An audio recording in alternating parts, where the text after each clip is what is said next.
welcome you, sir. Thank you. I welcome all the members of ACCA, LSIC members, Friday Kakinada members, student participants, faculty friends, co-engineer friends, managing committee. A warm welcome to all. Coming to today's webinar, a brief about ground improvement for building foundation and industrial structures case studies. As all we know that ground is the only medium to receive the loads from the structures constructed above the ground. No need to worry when the ground of construction site capable enough, that is sufficient bearing capacity and engineering properties. If not, we need to think for its improvement to give economical foundation design solution. There are so many methods to improve ground densification by compaction, expulsion of water, vibration, grouting and injection, chemical stabilization, and recent advanced technology by using geosynthetic materials. Today's webinar is going to give brief about ground improvement techniques for building foundations and industrial structures, along with case studies designed by our chairman and speaker of today's session. I request you all utilize this opportunity. Now, I request Engineer Badam Sundara Rao to take over the session and start the lecture. Thank you, Durga Prasad Garu. As a Durga Prasad voice రావట్లేదు sir.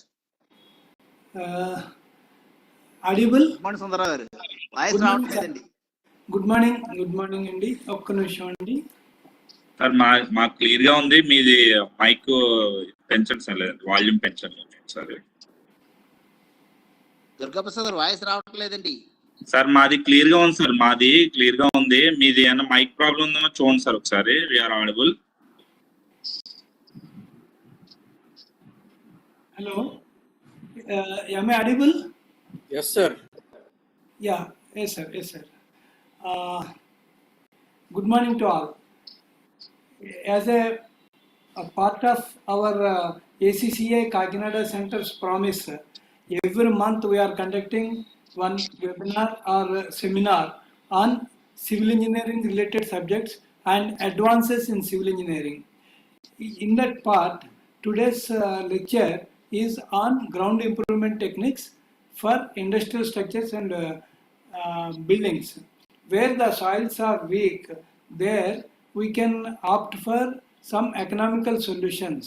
So in such soils, what you have to do is explained briefly here. And please note that I am not giving any theoretical part, and I am discussing only practical aspects about these foundations. And for deep study of empirical formulas and all these things, if I go through, the session will not be attractive. That's why I am more concentrating on practical aspects only. Now I am sharing the PPT.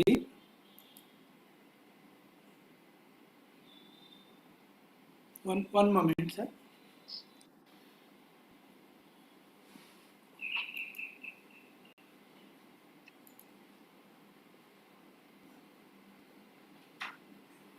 Share केवल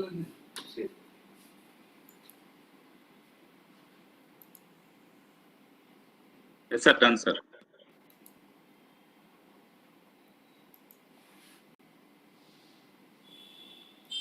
Sundar sir, now you are present. Yes, sir. No audio, sir. No audio.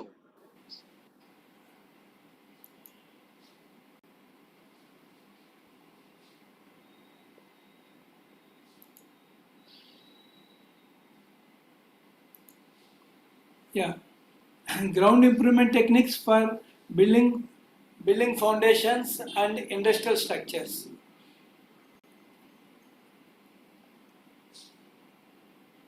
In this today's lecture, I'll speak about geogrids, stone columns, and pile foundations. Geogrids are used in Sir, screen is places. not visible. Hello.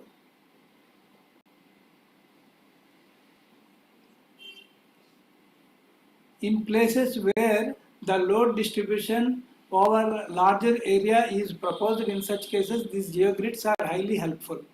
A geogrid is a geosynthetic material used to reinforce soils and similar materials. Soils Sir, pull screen is apart not. under tension. Compared to soil, geogrids are strong in tension. This fact allows them to transfer forces to a larger area of soil than would otherwise be the case. Here, the geogrids are used to spread the load over the larger area. When compared with the soil available at site, if the geogrid is used, the load will be transferred over larger area uniformly.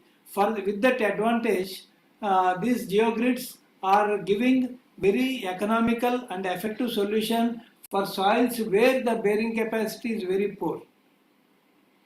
There are two types of geogrids, woven geogrids and non-woven geogrids. Woven geogrids are again microgrid, statgrid, one-way geogrid, biaxial geogrid, multi-level geogrid, and welded strip geogrid. To have an idea, these are the photographs. Stratagrid, one-way grid, biaxial geogrid, multi-layer geogrid, and welded geogrid. Non-woven geogrids are nomenclature in number: Geo 20 grid, Geo 35 grid, Geo 55 grid, Geo 80 grid, Geo 110 grid, Geo 350 grid, like that. These are the tensile strength. Based on the tensile strength, the number is given. And here you can see non-woven or extruded geogrids shape based on the number, the thickness of the members you can see here. Geogrid 35, Geogrid 55, Geogrid 80, 110 and 350. In the 350, the member thickness is high when compared with Geo 20. So based on this, based on the requirement, the thickness of the or the number, geogrid number, that can be used for our purpose. What is the functioning of or working of this geogrid? The geogrid serves the function of holding or capturing the aggregates together. This method of interlocking the aggregates would help in an earthwork that is stabilized mechanically. The apertures in the geogrids help in interlocking the aggregates or the soil that are placed over them. A representation of this concept is shown in figure.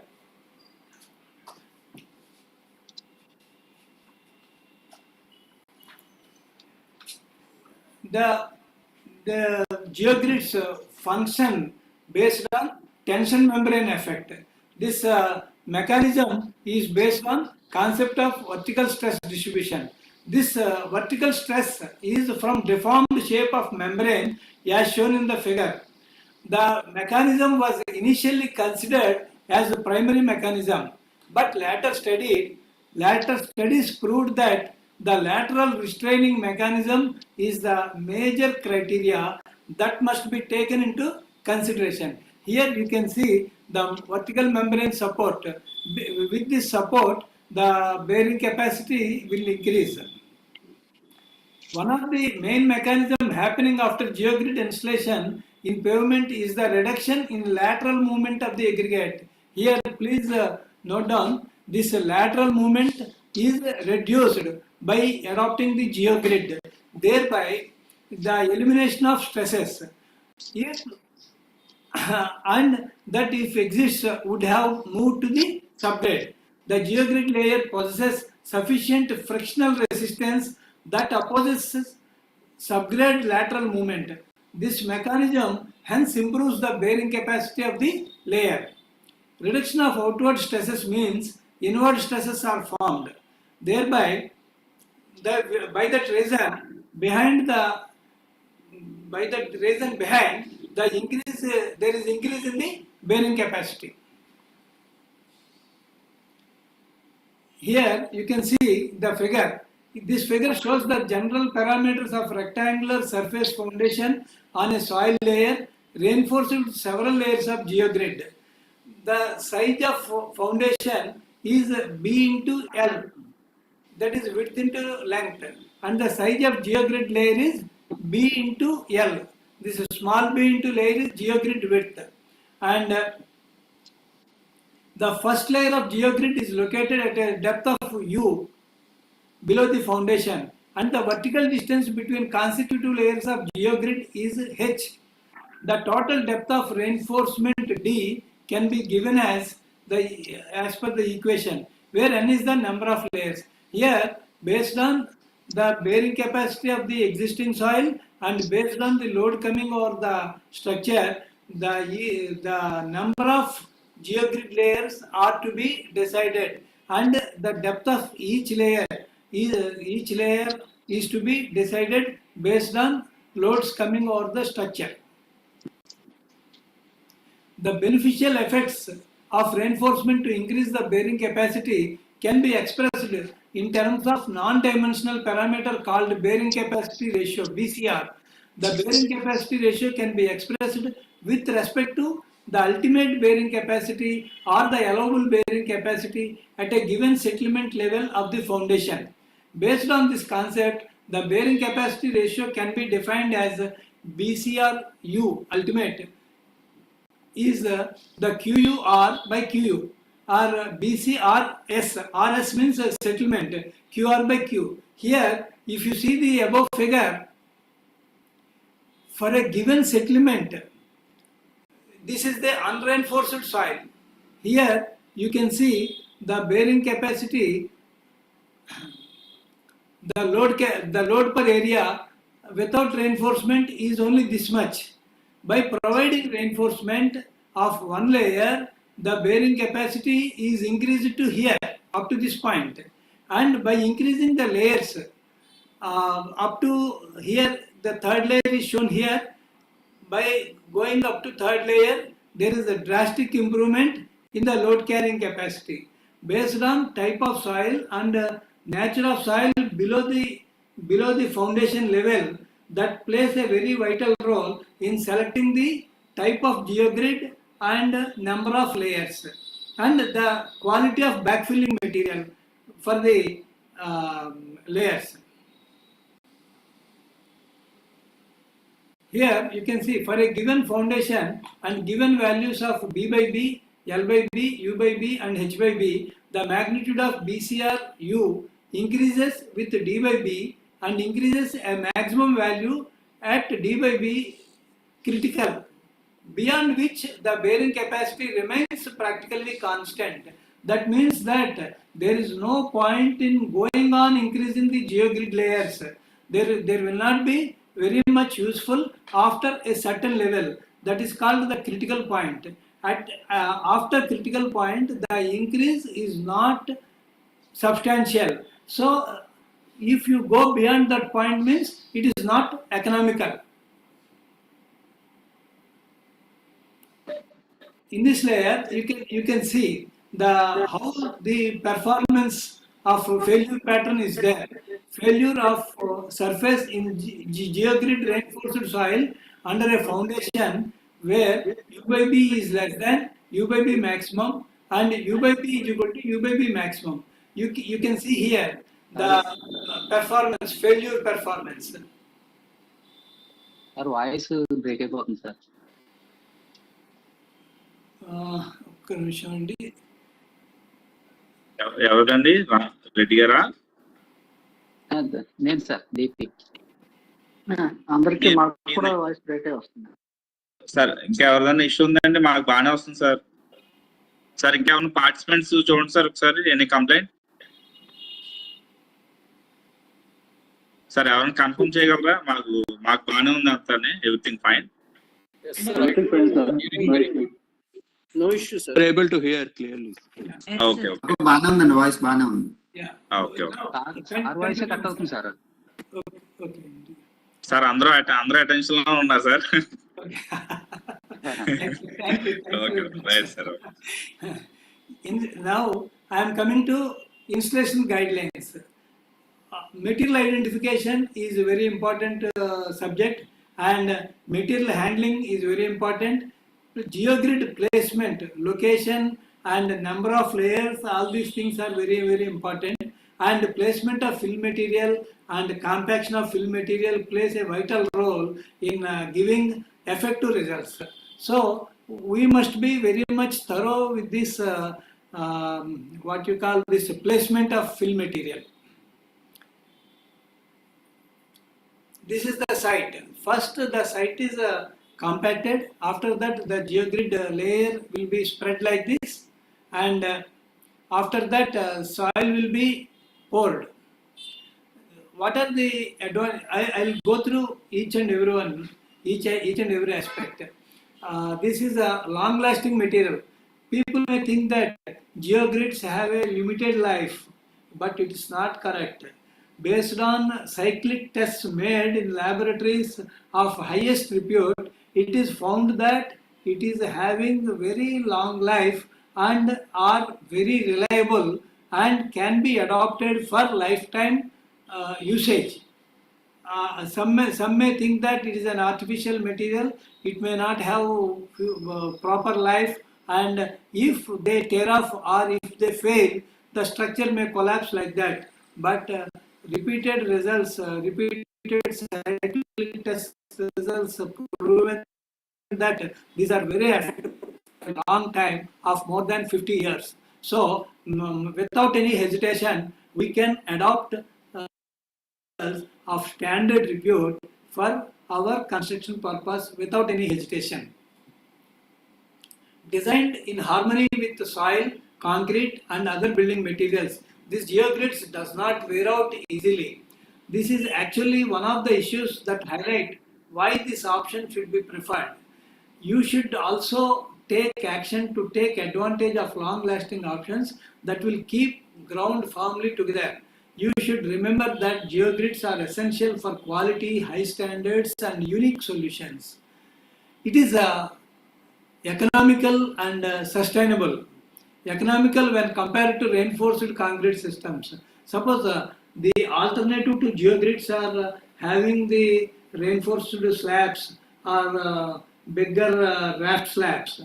When you compare with them, this usage of geogrids are very economical and environmental friendly. You are saving a lot of power consumption in reducing the concrete, and you are making eco building.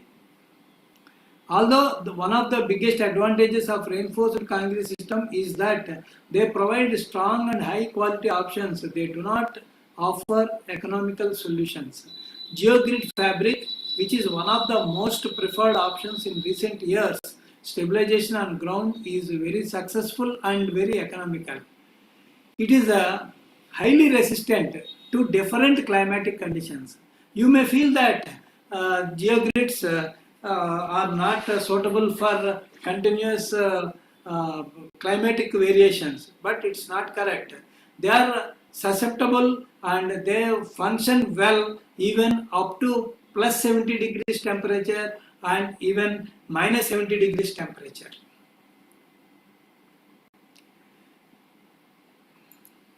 Flexible, they can be used in different areas. The usage, there are no restrictions or no bar on usage of this geogrids in all civil constructions. Wherever you feel fit, they can be used. In almost all areas, we are adopting this geogrids for with an economical aspect. We can say that this texture, which is preferred to prevent the soil or ground from slipping on the retaining walls, is firm in holding the material together. This is because the concrete, which will keep the material together, does not affect sliding, creating this alternative. The net's resistance to slipping is valuable in meeting expectations. And already I explained you, this is very economical and it is having a good price advantage. Here, this is the proposal which we made for one polytechnic building at Machilipatnam. In Machilipatnam, the soil is very poor. The N values are only 1 and 2, even up to 15 meters depth.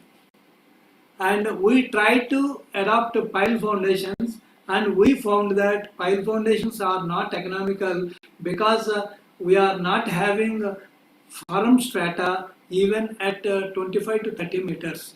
So when compared to pile foundation, we found that the for this building, if we adopt this geogrids for the foundation, we can economize the structure, and thereby lot of cost saving will be there. With that intention, we tried and we succeeded, and the work is in progress. What we did here is we have gone for 2 layers of geogrid. One first we have gone for quarry dust, not quarry dust, robo sand or river sand, whichever is available at that time, that can be used there. Above that, we have gone for 200 by 200 biaxial strength geogrid, and above that we have gone for 200 thick GSB, and again another geogrid of 200 by 200, and above that again 100 thick GSB we have laid, and above that we have gone for geogrid of 150 by 150, and above that 100 thick GSB, above that 150 PCC we have adopted, and above that as per design the foundation is adopted. And this is the table which we have used there, and the safe bearing capacity of about 30 kilonewtons per square meter is increased to SBC of 80 kilonewton per square meter, and we have designed the building for G+1 floors only. And these are the combined footings statement. This is isolated footings, and this is combined footings. This is one of the tank foundation which we designed for one edible industry at Mangalore. There the soil is, Mangalore is also on the sea coast. There the soil is not good. Here the tank foundation has to resist a load of 200 kilonewtons per square meter. The soil available there is not permitting that much of bearing capacity. What we gone for different alternatives. We thought about going for pile foundations. If I go for pile foundations, I have to place piles of 600 dia to a depth of about 30 meters at a spacing of not more than 2.5 meters, and that is giving me a cost of about 1.25 lakhs per pile, and for each tank foundation that is costing me about 1.25 crores. When I tried with this geogrid usage, the cost is drastically reduced to 45 lakhs, and there we have used the geogrid. And this is the tank foundation detail. And in the same locality, we have gone for the foundations of the structures. There also we have not gone for piles. Instead of piles, we made the sand bed 450 thick. Above that, we have gone for one geogrid layer. Above that, 300 thick sand again, and above that, our footing is designed.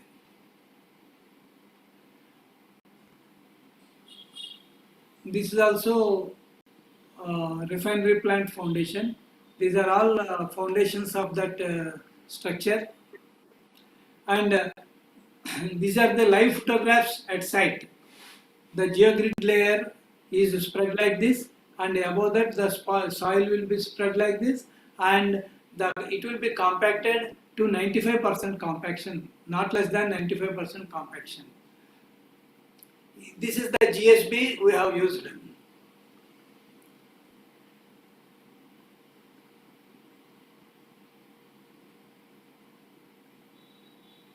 this is the tank foundation. Here we have used the geogrid. Above that sand layer is there. And this is the building foundation where we have used the geogrid. And you can see here we made overlap, a reasonable overlap we have taken so that there will not be any lapse in transferring the load to the ground. Now I am coming to stone columns. Stone columns is a ground improvement technique that reinforces the soil with a network of stone compacted columns.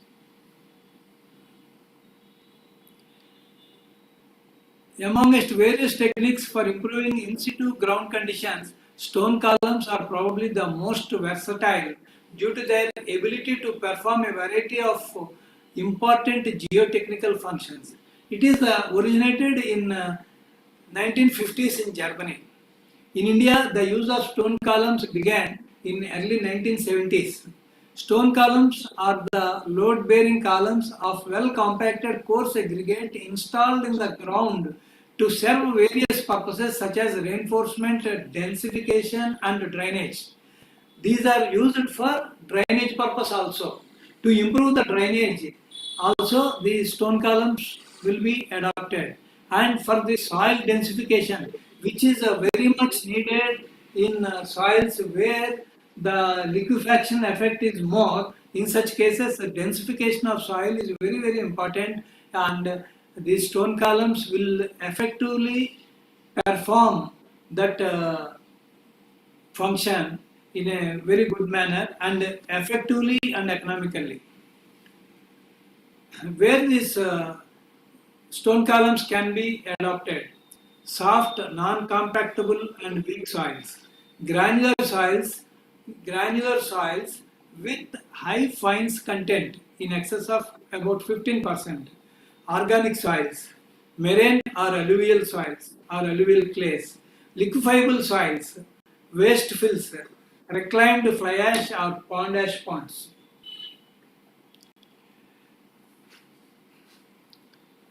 Like most ground improvement techniques, stone columns are used to reduce settlement and increase load bearing capacity. They also accelerate soil consolidation as a result of drainage capacity of the granular material within the columns, which act as pore or water pressure evacuation points. Stone columns are particularly effective in improving slope stability and preventing liquefaction by increasing shear strength within the soil. Actually, in liquefiable soils, particularly in Kakinada, if you take the soils up to 5 meters or 5.5 meters in some areas, up to 8 to 9 meters in some areas, the soil is good. Medium or fine sand will be there, and from there up to 16 to 17 meters, almost these marine clays will be there. There the N values are very less. So those soils are susceptible for liquefaction.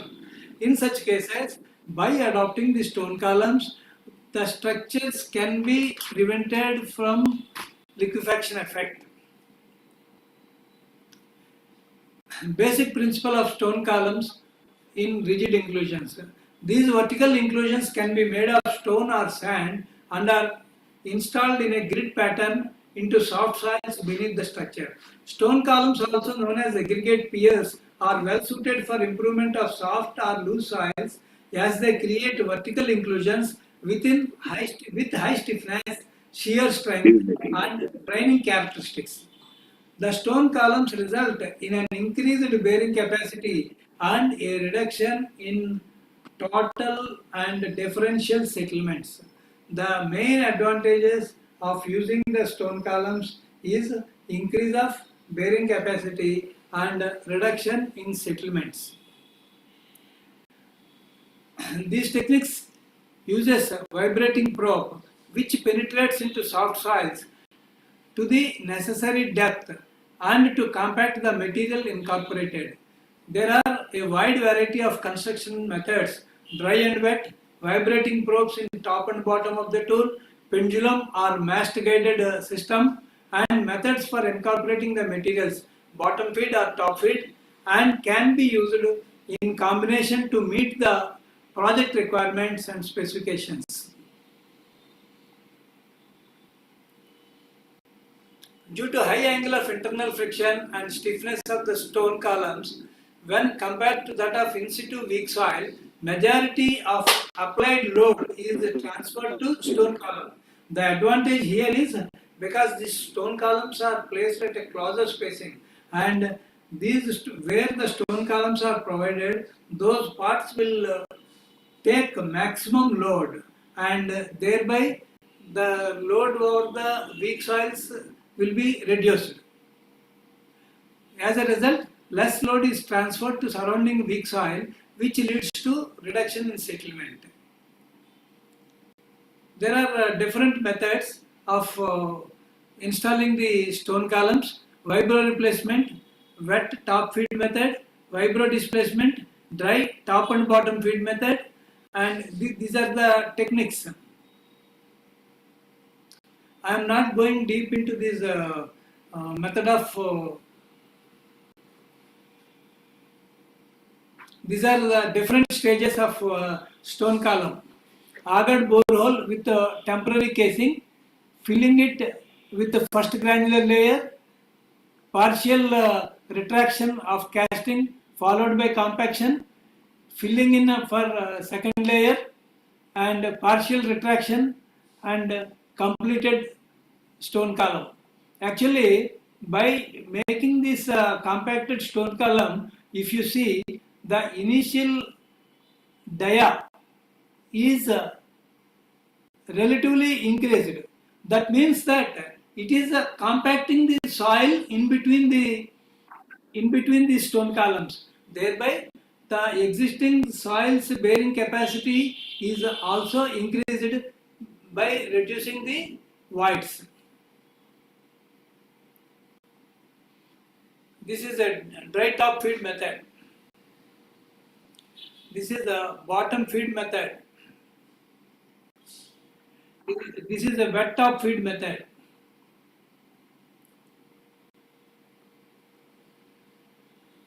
There are different patterns of this providing the columns: triangular arrangement and square arrangement. For triangular arrangement, what is the area influence? That is the square root of 3 by 2 s square. And whereas in the square arrangement, it is s square. That means a square pattern is relatively effective, more effective than the triangular pattern. Here you can see the DE equal to 1.05s, and here in the square pattern it is 1.13. Time required for consolidation is directly proportional to square of the drainage path.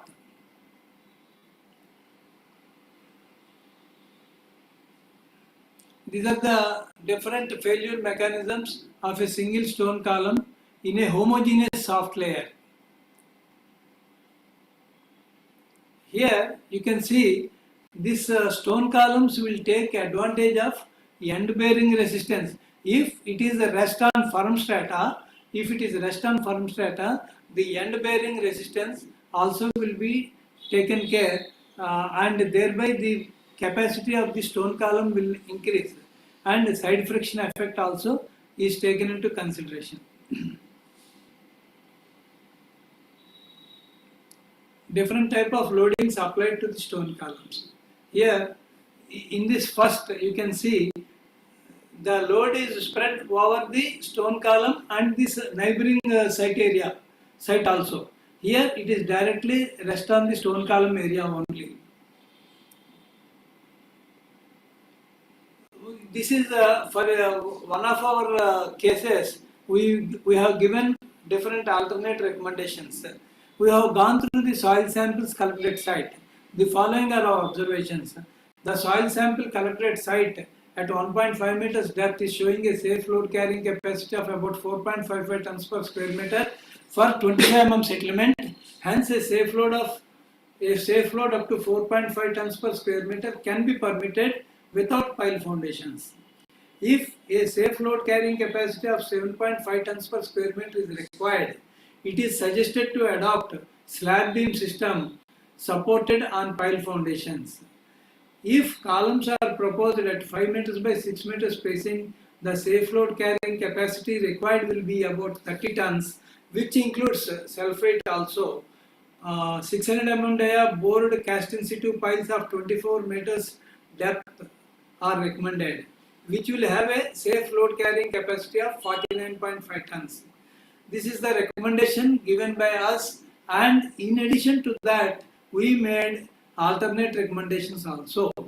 In that, we have given this soil stabilization. To stabilize the soil, alternatively, provide stone columns up to a depth of not less than 14 meters. Provide 600 mm dia stone columns using a mix as specified below at a center to center spacing of 2.1 meters in both directions, and fill the basement with granular material, and above that provide 150 mm thick WMM layer well compacted, and provide 150 mm thick RCC M30 grade concrete. That is the recommendation we have given, and this suggestion is worked out to be very economical and was adopted.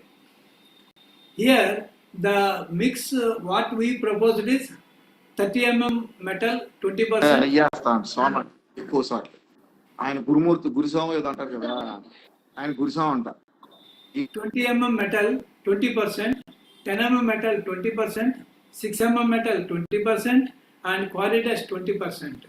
All these are mixed together and are adopted for making these stone columns. This is one typical example which we adopted for one residential building at Kakinada. Instead of going for pile foundations, we have gone for this stone columns, and thereby the cost reduction is very much there. About 50 to 60% of cost of piles. For that cost, we got this arrangement.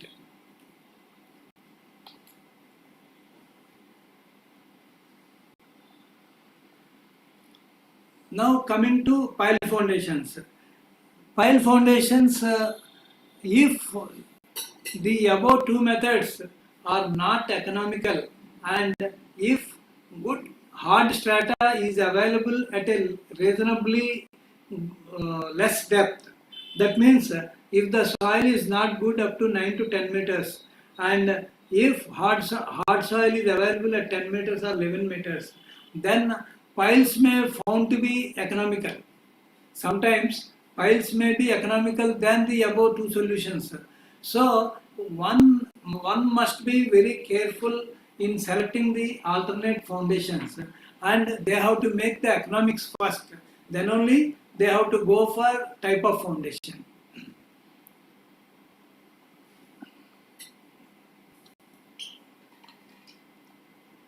వెళ్ళినప్పుడు అప్పుడు చెప్పాము ఒక number తర్వాత నేను ఏదో చెప్పాడు రాలేదని. Pile foundations. A pile foundation, a kind of deep foundation, can be defined as a slender column or long cylinder made of materials such as concrete or steel, which are used to support the structure and transfer the load at desired depth either by end bearing or skin friction or both. In majority of the cases, we consider end bearing and skin friction together to have good economy. If hard strata is available at a shallow depth, end bearing piles are found to be very economical. When to use these pile foundations? When groundwater table is very high, and foundation pilings are the best solution. Heavy and non-uniform loads are there, then also piles are to be best option from settlement point of view, unequal settlement of point of view. Other types of foundations are costlier or not feasible. When the soil at shallow depth is compressible, when there is a possibility of covering due to its location near to the riverbed or seashore, etc. Though the soil is good, but there is a possibility of scouring, then it is better to adopt these pile foundations because these are deep foundations and they can be protected from scouring without any hesitation. When there is a canal or deep drainage system near to the structure, when soil excavation is not possible up to the desired depth due to poor soil condition, when it becomes impossible to keep the foundation trenches dry by pumping or by any other measure due to heavy inflow of seepage. In such cases, pile foundations are the best solution. Different types of pile foundations are based on functional use and based on materials and construction method. Based on function are used sheet piles, load-bearing piles, end-bearing piles, friction piles, soil compactor piles. And based on materials and construction method, timber piles, concrete piles, steel piles, and composite piles. Generally, sheet piles are used for construction of retaining walls and protecting from riverbank erosion and to retain the loose soil around the foundation trenches. For isolation of foundations from adjacent soil and for the confinement of soil is very high. These sheet piles are used for confinement. Thereby, by making confinement, the bearing capacity will be increased. And the load bearing piles are used to transfer the vertical loads from the structure to the soil. These foundations transmit loads through the soil with poor supporting property onto the layer which is capable of bearing the load.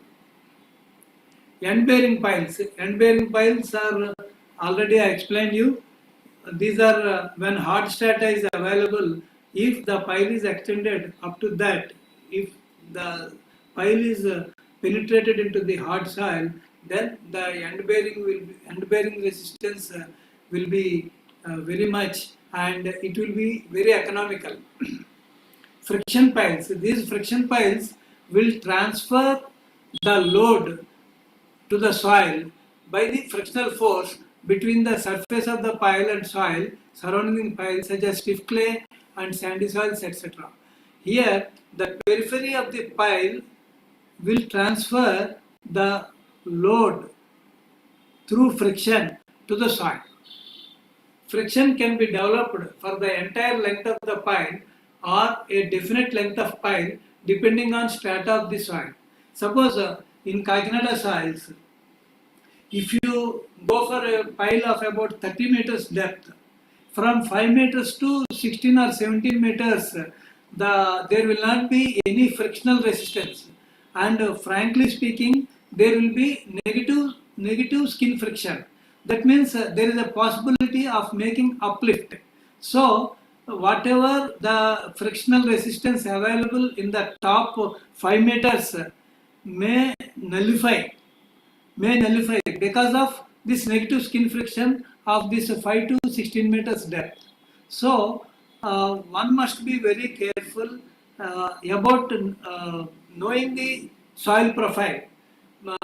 Blindly, we cannot consider the frictional resistance based on N values and soil properties and type of soil and water table position.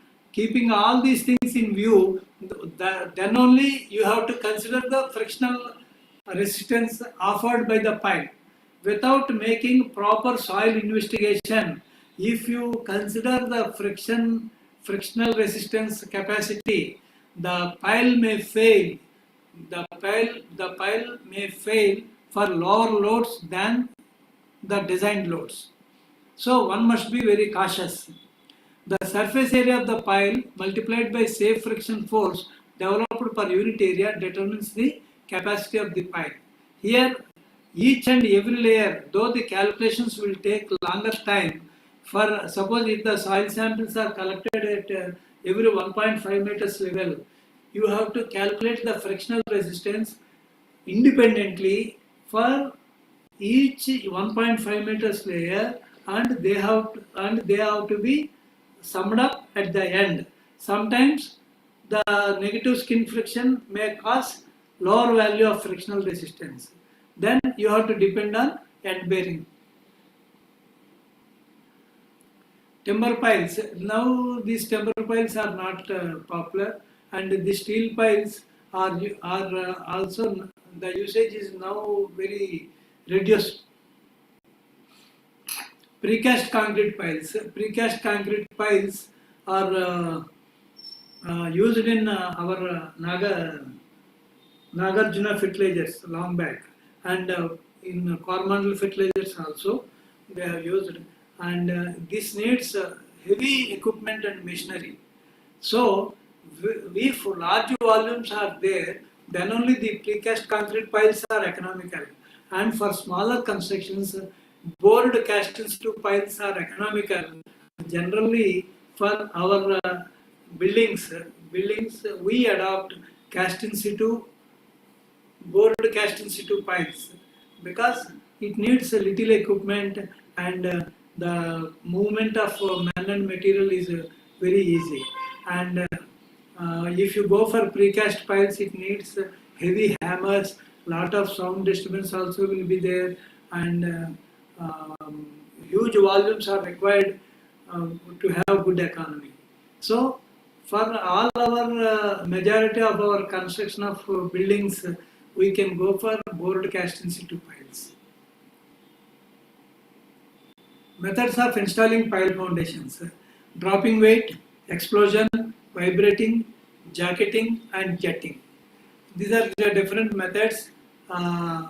Drop hammer method of pile driving. There are again two types: single acting stem, single acting, or compressed air hammers, double acting pile hammers. Drop hammer method of pile driving. This is commonly adopted, and pile driving by vibrating. This will be done by using this vibratory hammer. These vibratory methods are best suited to sandy or gravelly soils.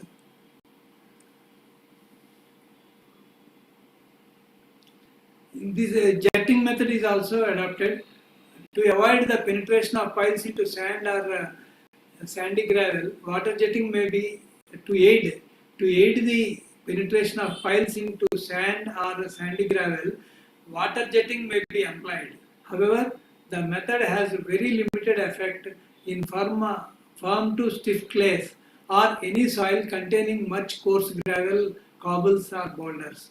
So, usage of jetting is limited to fine sands or sand with gravel. This is continuous flight auger.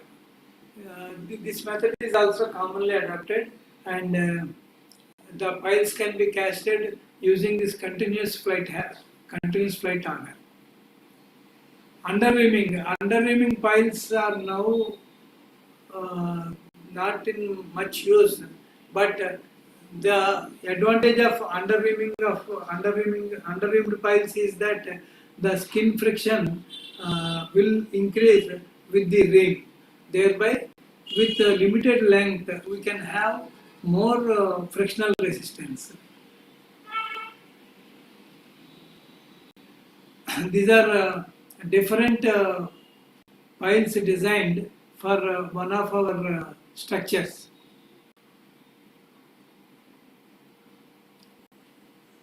We have taken 3 piles group, 2 piles group, and a single pile, like that, based on load we have taken. This is single pile. These are with 3 piles, and for if you go for 3 piles, you can go like this, straight or in a triangular fashion. Based on site conditions, this can be decided whether to go for rectangular pile cap or triangular pile cap, depending on site condition and space availability. This can be the type of pile cap can be designed. Thank you.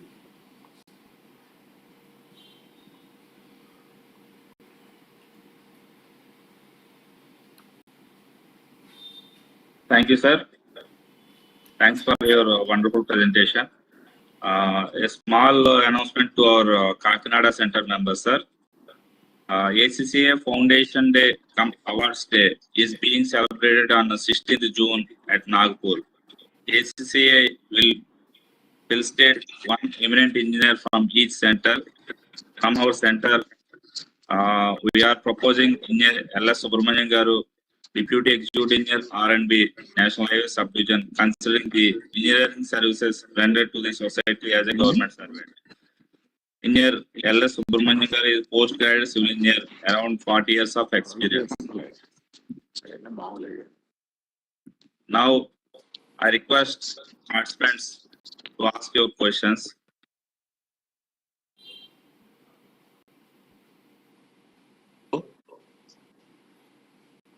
Hello. Hello. Yes, sir. Sorry, sir. Sorry, sir. A small announcement to Kakinada Center members. ACCA Foundation Day Awards Day is being celebrated on 16th June at Nagpur. ACCA will felicitate one eminent engineer from each center. From Kakinada Center, we are proposing Engineer L.S. Subramanian Garu, Deputy Executive Engineer R&B, National Highways Subdivision, considering the engineering services rendered to the society as a government servant. Engineer L.S. Subramanian Garu is postgraduate civil engineer, around 40 years of experience. I request participants to ask your questions or post your questions in the chat box.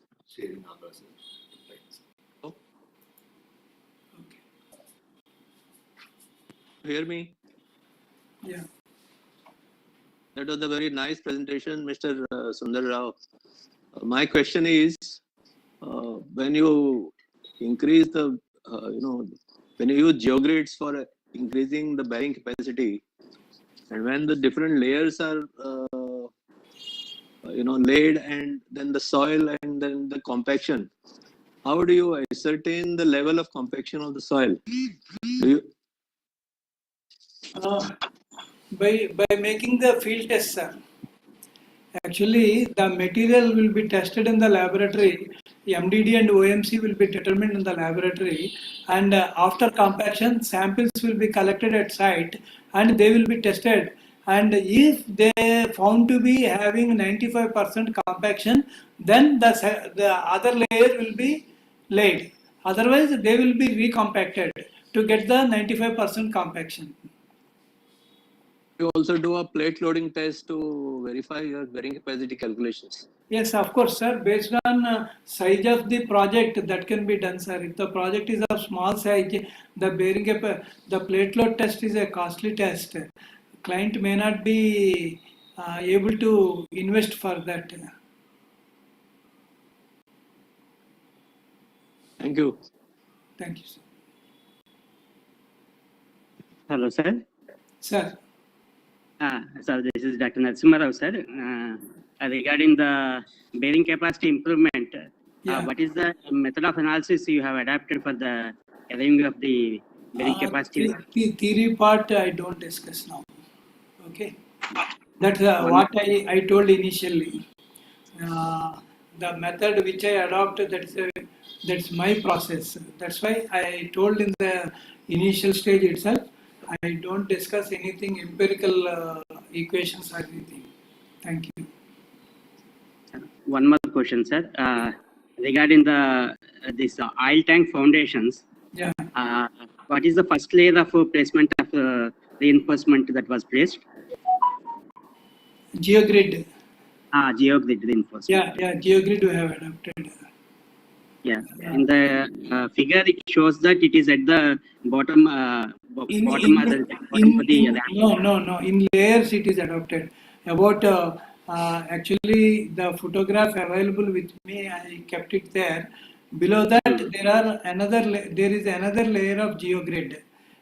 We have excavated 1 more meter depth, and first layer of 500 mm river sand is laid. Above that, 1 layer of GeoGrid was adopted, and above that again 500 mm thick sand layer was adopted, and from there the foundations were taken, and within the tank foundation also, to be on safer side, we have adopted another geogrid.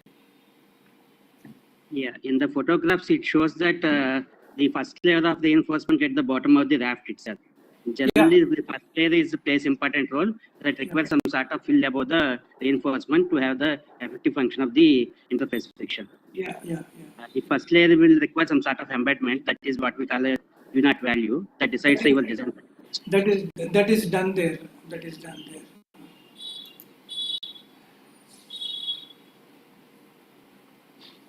I have another question. Yes, sir. When you adopt this for say, a wide area of foundation like a tank foundation, Yeah. what is the possibility of a consolidation settlement happening at a lower depth? Possibility of consolidation. Compaction, generally we do it in layers. The soil will be compacted, and I can't catch your point, sir.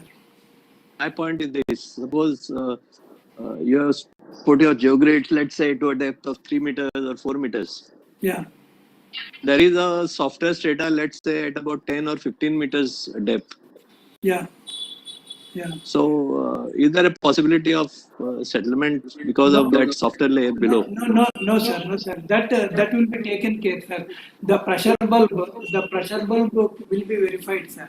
Suppose if the bearing capacity is at the bottom layer of geogrid is taken as 10 tons per square meter, and that is at a depth of 3 meters, and if the soil at 5 meters is having a bearing capacity of 4 tons or 5 tons only, then we have to verify at that depth if the load carrying capacity is matching with that 4 tons bearing capacity or not. That is to be verified.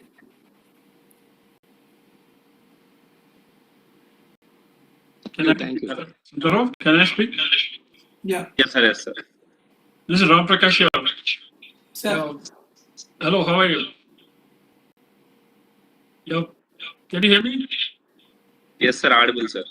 Yeah. Very nice presentation. Sir. I had only one question that, the characteristics of the geogrid, the testing of the geogrid, Yeah. has there been any guideline from the Indian code with respect to the geogrids, with respect to their, what should we say, being very brittle, It is very, very useful when you have problems of differential settlements. Yeah. No? So this can be used in a big way. And also in marine clays, Yeah. these things help you when you have multiple layers. Yes, sir. I want to know whether you have come across the testing of the geogrid and the reports on them. Any idea about that? Yes, sir. I think in ISC Bangalore, they have done a lot of tests on geogrid, sir. And in CSIR Chennai also, they made tests on this geogrid, sir. Uh-huh. Okay. And one laboratory at Hyderabad, Bureau Veritas, they are also doing the tests on geogrid, sir. Uh-huh. Okay. Okay. Thank you. Sir, some questions are there in chat box. Yes, sir. From Ratnaji, which foundation is suitable for black cotton soil?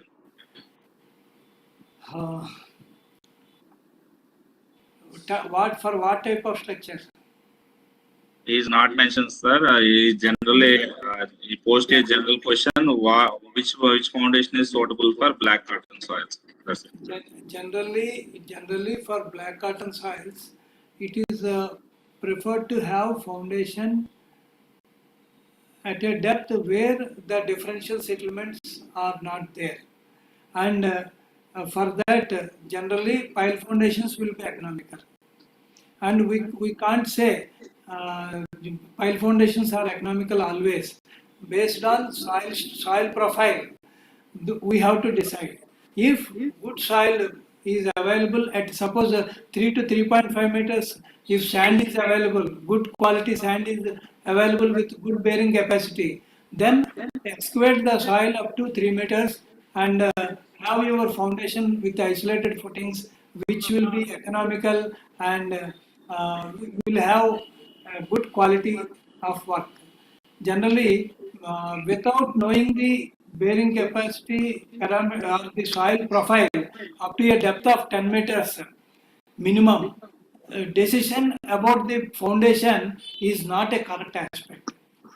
People used to spend their money for interiors and exterior elevations, but they are very much worried to spend a minimum amount of 10 to 15,000 rupees for soil investigation. If they do the soil investigation, first point is that they will have good quality of foundation, which will last the building for a longer period.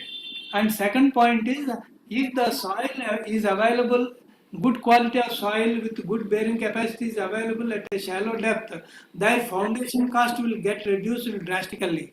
And if the soil is not good, they can make a good quality of foundation by considering different alternatives. So what I suggest is, if the somebody says that black cotton soil is there in our area, it's not correct. Up to what depth that black cotton soil is available? That's very important parameter which they have to decide. లేదా మీ mark sheet అనొచ్చు, ఉద్యోగాలు అంటే ఇంటర్వ్యూకి పెడుతున్నప్పుడు మీకు ratings ఇస్తారు, మార్కులు వేస్తారు.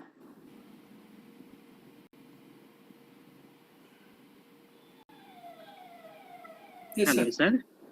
Sir. Sir, if you permit me, I will add some information on this discussion, sir. Yes, sir. Regarding the settlement of the geogrid reinforcement soil bed is considered. Actually, it improves the settlement aspect to some extent. In the reason of that, what is the main mechanism of any reinforcement is it minimizes the stress level that is going into the foundation stratum that is there. That is, the interfacing friction effect will spread the load distribution to a larger extent. That is the basic concept to interface friction. That minimizes the stress increment to the soil layers below that. That minimizes the stress that is coming into the soft layers, so that is supporting the geogrid bed of reinforcement.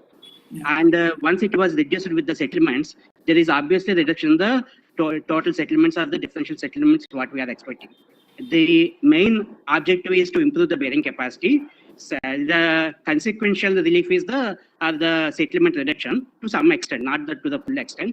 But in the case of tank foundations, we are allowing a larger settlements up to 200 mm.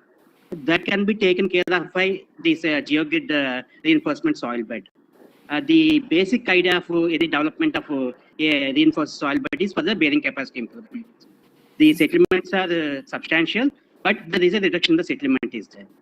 Regarding the geogrid testing is considered, first it was developed by Professor G.V. Rao sir at IIT Delhi.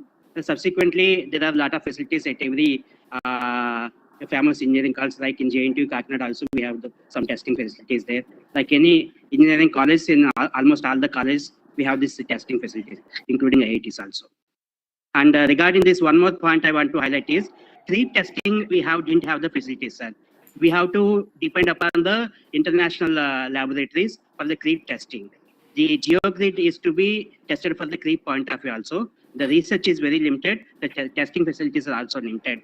The survivability of the life of the geogrid is also a function of the creep. That depends on your life of the structure also.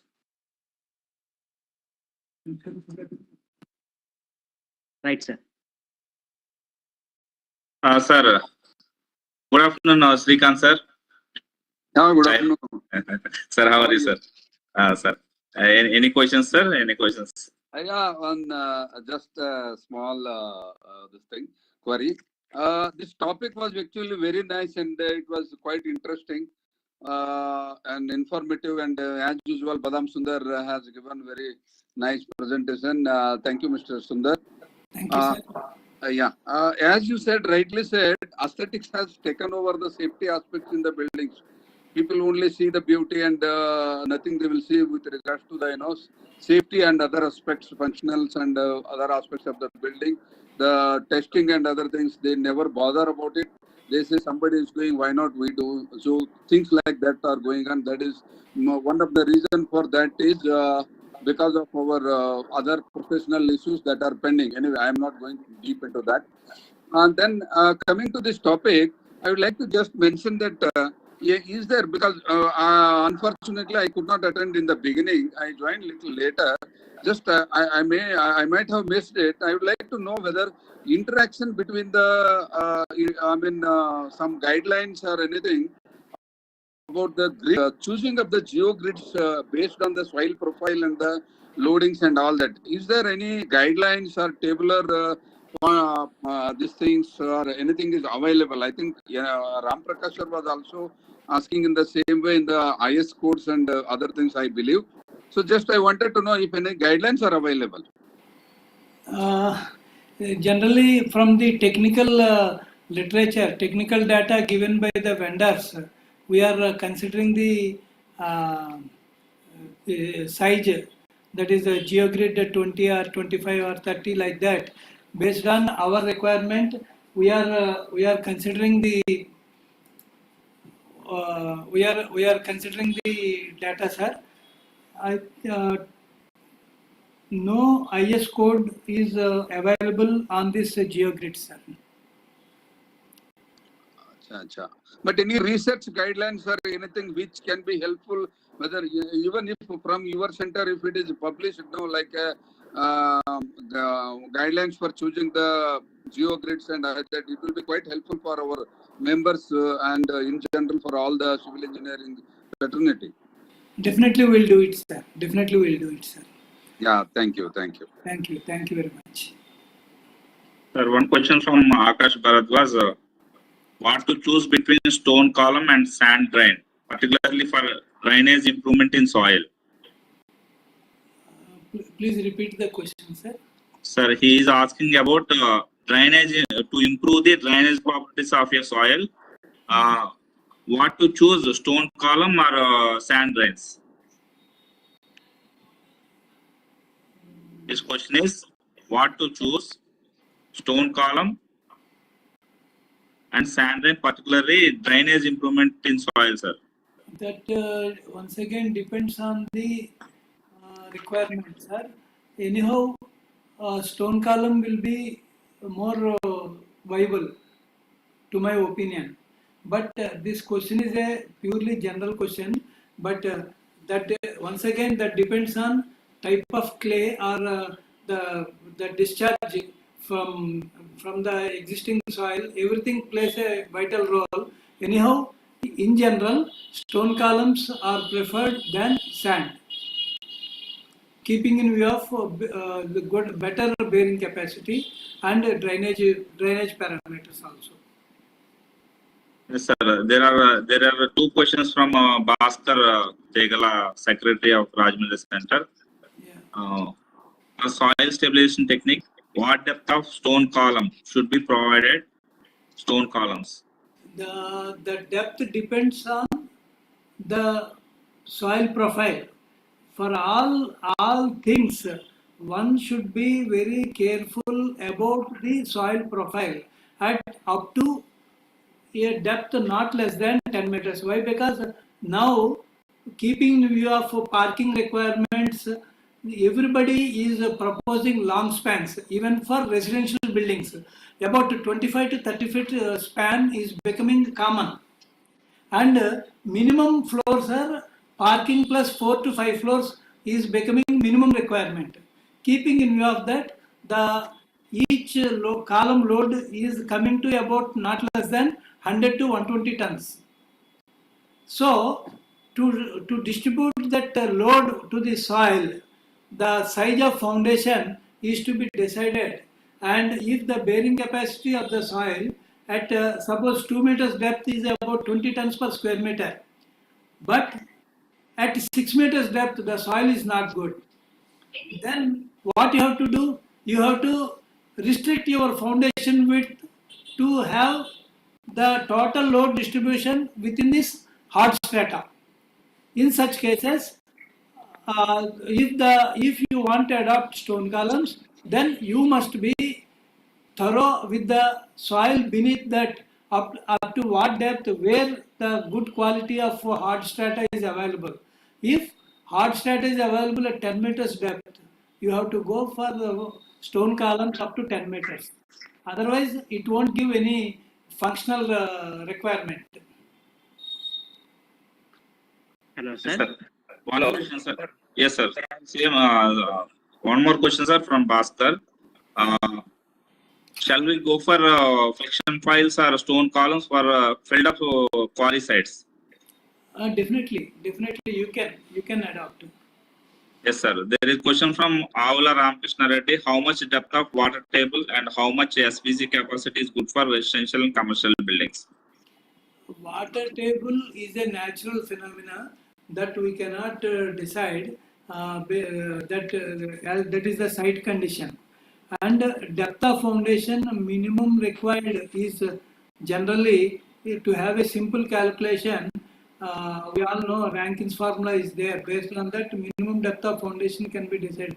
D is equal to 1 minus sin phi by 1 plus sin phi whole square, something like that is there. Based on that, the minimum depth of foundation can be decided, and generally minimum depth of foundation for buildings recommended is 1.5 meters. Sir, Hello, sir. 1 minute, Hello, sir. Yes, sir. Yes. Sir, can I speak, sir? Yeah, speak. Sir, with your permission, I want to add some points regarding the questions asked by Shrikant sir. Can I add, sir? Yeah, definitely. Regarding the design aspect is considered, starting from the Binkett and Lee works to the Guido and et al. In India, we have the substantial research work on the reinforced soils, especially in the 80s. It was developed at IIC Bangalore by Professor Sridharan sir, and subsequently by Professor Madhav sir at IIT Kanpur. There is a tremendous work that was going already gone, and already it's going on also. And there is a substantial amount of good amount of research by Swami Saran at University of Roorkee. That is an excellent work, especially with respect to the practical orientation is considered. What happens is when compared to the theory and the practice, the sir has developed the his theory which is applicable to the practice also in terms of the bearing capacity ratios. And regarding the works of the Professor Madhav sir, at Kakinada JNTU also, Professor Ramu sir has worked as mathematical modeling that can be extended to the practical application point of view for the two-layer soil system of a software underlain overlay by sandbed with geophilic reinforcement with excellent modeling of Pasternak model. That mathematical modeling can be applied for the all the softwares was developed by Professor Ramu and Professor Madhav sir. And that softwares can be utilized for the field application point of view. Using that software, we can have the application for the preparation of the design charts and all that. Once we want to have the quick reference of quick availability of the literature, the book of reinforced soils by Swami Saran. It's an excellent book by the Professor Swami Saran from IIT Roorkee. He had excellent research and also a clear-cut, lucid presentation of the subject, including the nomograms and the design charts. But what is the limitation is we have to understand as a designer says, these researches are developed particularly with respect to a particular type of geogrid. Once we are using that same design charts or the nomograms, that should be, we should confirm that the interface friction that was developed during the research stage, the similar amount of interface should develop during the practical case also. Once we are assured of that same mechanism of adherence of this interface friction, then we can directly use those charts.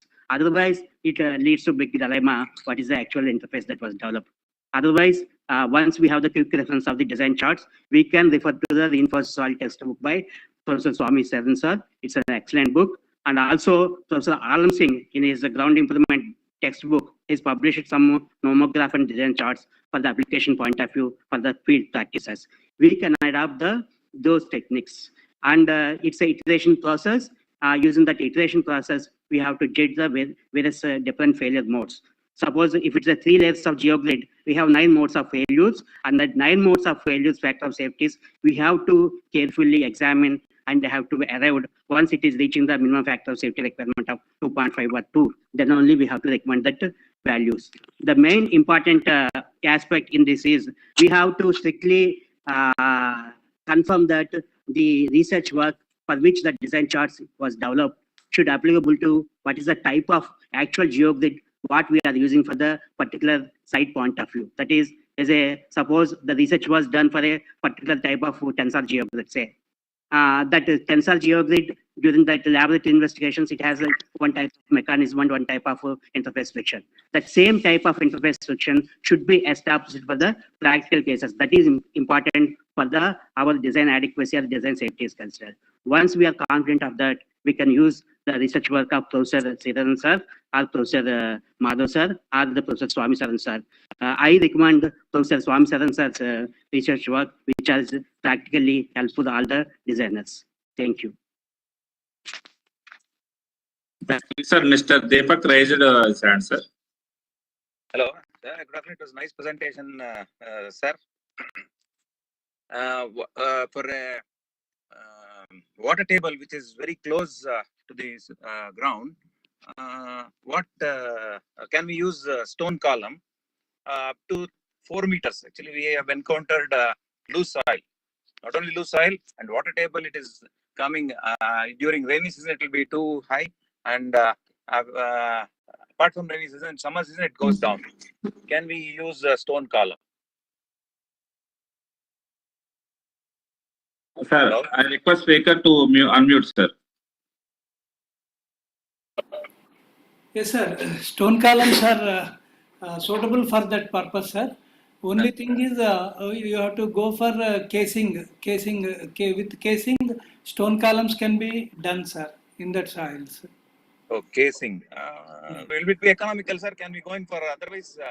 Usually, I have planned for a concrete pile itself. Yeah. Casing is economical, sir, not cost much. Okay, sir. Okay. Yeah, Okay. casing will be removed, sir. Just by putting the material up to 1 meter, the casing will be lifted. It will be lifted. The thing is, sir, during summer season, the water will recede. Yeah. Right. At that time, you should be a little careful about this thing, no, sir. Yeah. Yes, sir. Generally, there will not be any problem in doing with high water table, sir. In almost all soils in Kakinada, the water table is at 1 meter depth only. If it is at during rainy season, it will be at the top. Almost at zero. At zero. Yeah. Yes, sir. During summer season, actually, it comes down. Yes, sir. At that time, yeah. Yes, sir. Yes, sir. Please. At that time, what happens, sir? At that time, I am unable to. The soil around the stone column actually loses its this thing, sir. Yeah. I think is it advisable to go in for stone column? Yeah. Yeah. What you mean to say is that if that that water table reduces, the soil will be at loose condition. Yeah. Yes, it will be a loose condition. Yeah, that's what you mean to say. Suppose if you don't use stone column, even then also the same thing will be there. But relatively, what happens by doing these stone columns, the soil in between the stone columns will be compacted. Okay.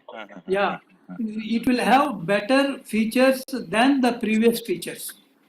Okay, sir. Yeah. Thank you, sir. Thank you so much, sir. Thank you. Yes, sir. There is one question posted in the chat box by Engineer S. Sarvana. How to improve SPC of different kinds of soils in two types in same foundation? That means he is asking how to improve SPC of layered soil, sir. Actually, almost when we discuss about foundations, it will be in layered soils only. No, that's why we'll make investigation up to some certain depth to know the what is the depth of each layer, each type of soil. What is the depth? Based on that, our foundation will be designed. Yes, sir. One more question, sir. Can we use GeoGrid for highway road construction? Yeah, definitely. For roads, it is the most popular, and majority of the present national highways on weak soils, they are adopting geogrids. Geogrids they use, and for drainage purpose, they use geotextiles.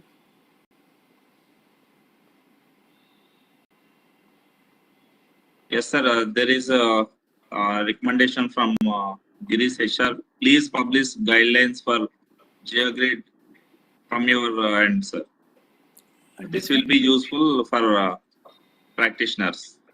Definitely, it's a good idea. Definitely, we will try to get it within 3-4 months.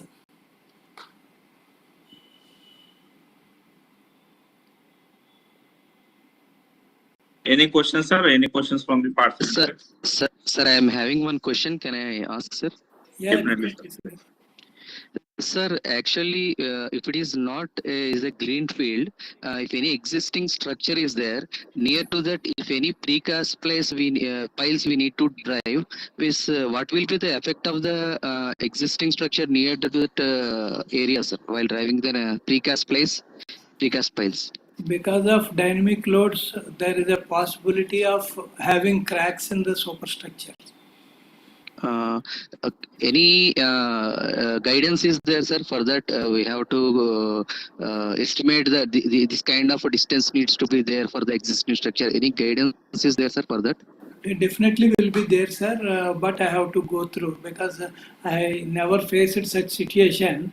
That's why I can't say immediately, but definitely there will be guidelines for that and calculations will be there. Those can be checked and can be done. Okay, sir. Thank you. Thank you. Thank you. Thank you, sir. Shall we close the program, sir? Yes, sir. Any questions, sir? I have one last question. Yes, sir. Is it possible to increase the phi value of a backfill behind a retaining wall or existing retaining walls if it is not possible to excavate? Not possible to excavate. Then if you go for injection method, the phi value can be increased, and even by adopting these stone columns also you can increase. And of course, geogrid adoption of geogrid means you have to excavate. If you don't want to excavate and do it means injection methods can be adopted. Injection of cement slurry or some chemical yes, grouting? depending on type of soil, which the backfill which you got, the parameters are to be examined and then only which can be injected is to be decided. Thank you, sir. Thank you. Thank you. Hello, sir. Yes, sir. Sir, if you permit me, I am not disturbing you. No, sir. You are quite welcome, sir. You are a very knowledgeable person. Your knowledge is highly helpful to our fraternity, and you are always welcome, sir. Right, sir. 2 points I want to highlight, sir. Regarding the question asked for the road construction, actually the concept was developed for the roads independently and also for the buildings independently. When coming to the roads, the cost economics always plays important role. Being a large size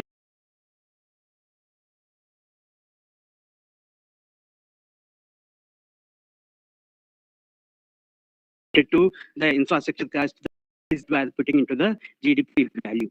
For that, the total cost with respect to unreinforced, that is the conventional way of roads will be worked out, and also the cost towards the the reinforced road system is to be worked on. Whichever is economical, generally that is to be adapted based upon the latest technology. That is one point. Second point is when coming to the IRC 37, the design charts developed in IRC 37 for the flexible payments is pertaining to a CBR value which is more than 2%.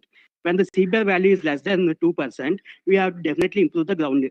That is the subgrade is to be improved. Then only we have to lay your crust that was proposed. Otherwise, the entire system that was developed as a road crust that will be spoiled. Therefore, what is the main requirement for the soil having a CBR of less than 2% is the requirement of a reinforced soil system that is in the form of a reinforced pavement system.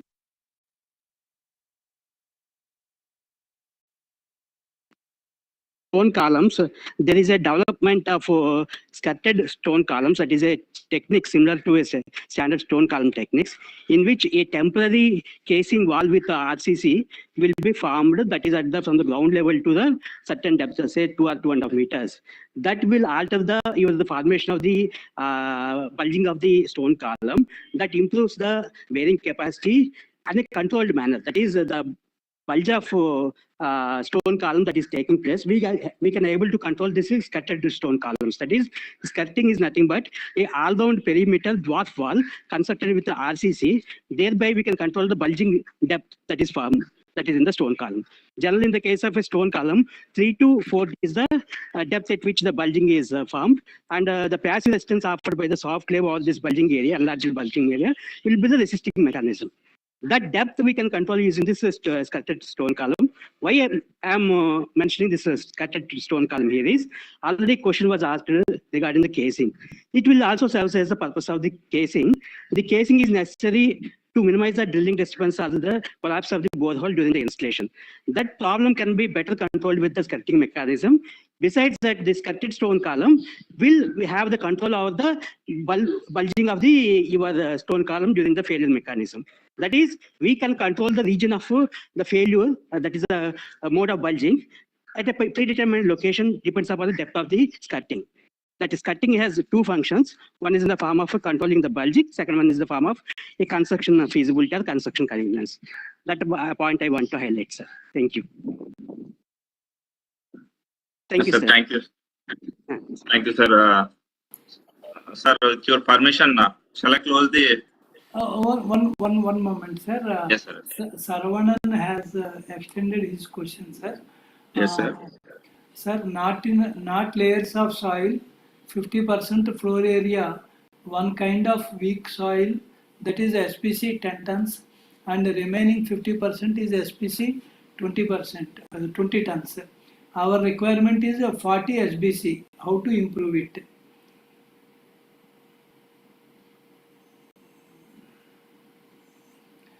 Sarvan, sir. The floor area. Sarvan, sir. Sir, Mr. Sarvan, are you there, sir? Are you online?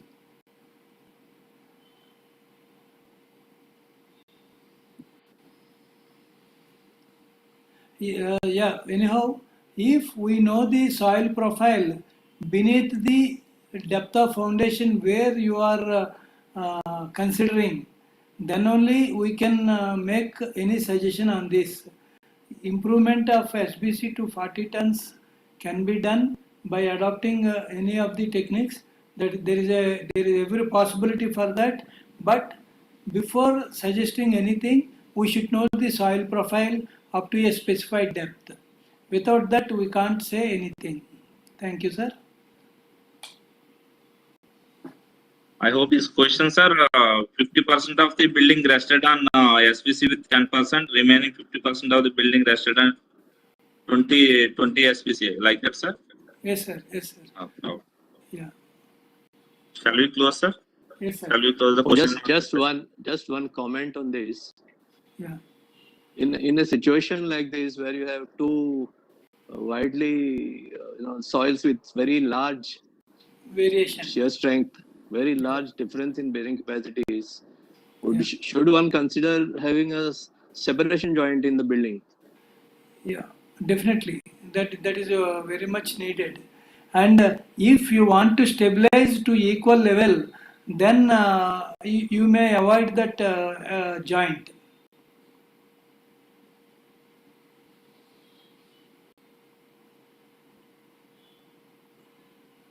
That means you have to increase one part, you have to really double the Yes, sir. bearing capacity. Yes, sir. Yes, sir. That's what. But anything is dependent on the soil profile beneath that particular depth. Then only we can take a call on it. Otherwise, sometimes you may opt for deeper foundations like pile foundations. That is to be decided based on the soil profile at bottom layers. If the soil is good at a relatively lower depth, this can be this can be thought very easily. Otherwise, it is a difficult task. Not difficult, again, not economical task. Thank you. Thank you. Thank you. Sir, thank you very much, sir. It's the time for me vote of thanks.